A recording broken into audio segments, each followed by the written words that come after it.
What's going on, guys? Welcome back to another YouTube video. And in this video, we're actually going to be starting a new series about Matplotlib in Python. So let's get started.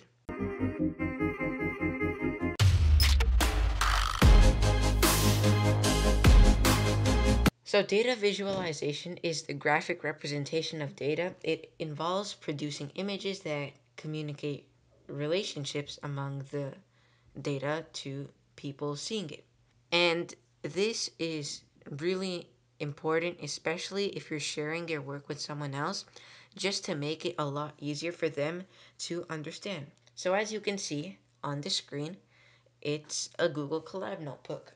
And if you don't know what Google Colab is, it's basically an online service in which you can run your code. So if you want to get there, all you have to do is open up a new Google tab and just type collab.research.google.com. And in order to use this, you are going to need to have a Google account. So if you don't have one, make sure to create one. Alright, so the first thing that we have to do is pip install matplotlib, and now let's run this. And here, Python is installing Matplotlib, the library, onto my computer so that it can use it. Alright, so the next thing that we have to do is import matplotlib.pyplot as PLT. And this is an alias for Matplotlib, because as you see, Matplotlib is tedious to say, and it's even more tedious to type out every single time you want to call a function. So let's run this. So PLT is its alias. Let's start with the most basic visualization, a line graph. The good thing about Matplotlib is that it takes in Python lists and NumPy arrays as input. NumPy arrays are used quite a lot, especially with data analysis and mathematical functions, just because that library is made for that purpose. So I'm going to graph both NumPy arrays and Python lists. Let me just install NumPy as well, and in order to do that, I'll just, right next to the matplotlib, I'll just do NumPy. So let's run this, and matplotlib and NumPy have been installed. So now I'm going to change this import statement so that it also includes NumPy. So below that, import NumPy as NP. So let's run this again, and it has run. Alright, so first I'm going to create two lists. Alright, so first I'm going to create a list. I'll call this L1, and I will set it equal to 2, 3, 5, 6, 8, 9. Next, I'm going to create an array, a NumPy array. So I'll just call this ARR, and I will set this equal to np.array. And if you aren't really familiar with NumPy, I do have a lot of tutorials on my channel about NumPy. So if you want to become more familiar with it, just check those out. Alright, so np.array 1, 3, 5, 6, 8, 9. Alright, so here we have our two lists and arrays. So let's take a look at both. Print list 1, comma, array. And this just prints them out in the same line. So now, if we just want to plot this, all we have to do is plt.plot L1. So first, let's just plot the list. But before we do that, right over here, below our import statements, let's add a quick piece of code. And this is %matplotlib inline.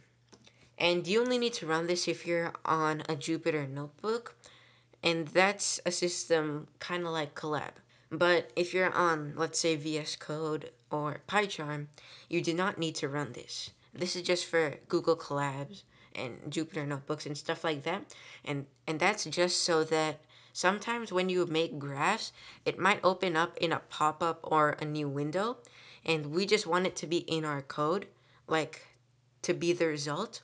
So we run this command just to make sure that happens. All right, so let's run this. And we see here we have our graph. And that's pretty cool. It's just so easy. All you have to do is pass in a list and boom, you get one. However, there is this weird output over here.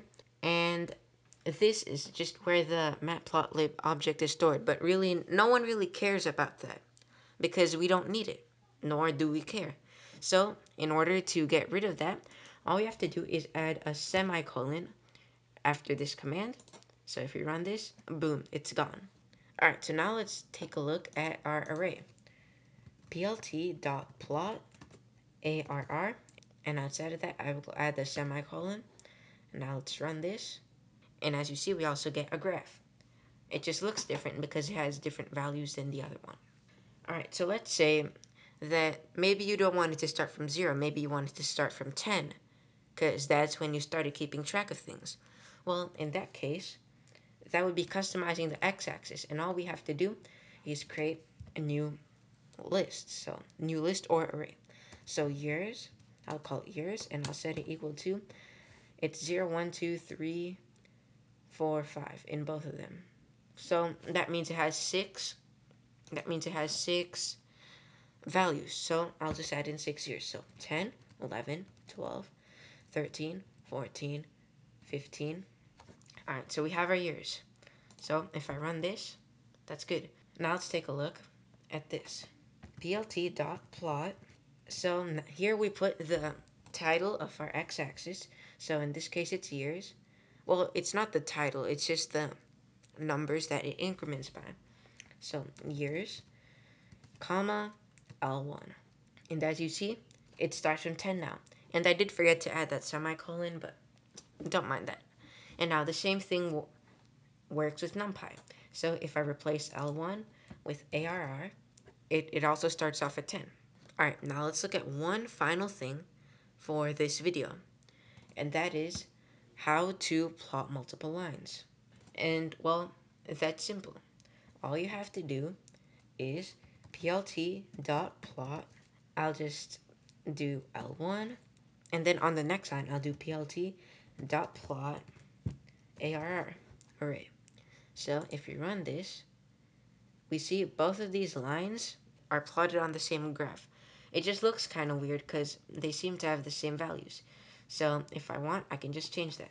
L1 is equal to 1, 3, 5, 7, 9, and ARR equals np.array 2, 4, 6, 8, 10.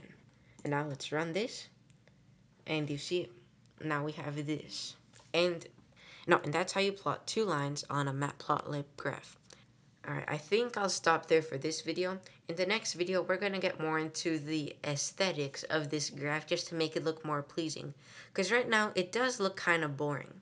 It has no title, and I'm not really loving the orange and yellow line thing. So in the next video, I'm going to show you how to change that. Alright, well, thanks for watching. I'll catch you next time. Don't forget to like and subscribe. Peace out.